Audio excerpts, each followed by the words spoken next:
पाणी म्हणजे जीवन, हे बरोबर ना? पण आजच्या स्थितीत जगातले 99% फ्रेश वॉटर रिसोर्सेस हे पोल्यूट झालेले आहेत आणि आपण हे ॲडेड मिनरल्स असलेलं बिस्लेरीचं पाणी शुद्ध पाणी म्हणून पितो आहोत. पण मित्रांनो, कोकणातल्या एका गावात मात्र इथली माणसं नॅचरल मिनरल वॉटर एक मेडिसिनल वॉटर म्हणून जपतायत, एक औषधी पाण्याचा स्रोत म्हणून त्या लोकांनी एका तळीचं पाणी जपलंय आणि ते तुमच्यासमोर एका बुडबुड्याच्या रूपात जमिनीतून बाहेर येत आहे.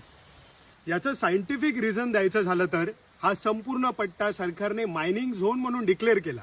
याचा अर्थ इथल्या जमिनीमध्ये नैसर्गिक खनिज आहेत. पावसाचं पाणी जमिनीमध्ये मुरल्याच्या नंतर त्याच्यामध्ये काही नॅचरल मिनरल्स ॲड होतात. ही नैसर्गिक खनिजयुक्त पाणी पुन्हा एकदा उमळीच्या रूपात बाहेर आल्याच्या नंतर ह्या देवराईमध्ये असलेल्या झाडांच्या मेडिसिनल मुळांच्या प्रॉपर्टीज पुन्हा त्या पाण्याला मिळतात.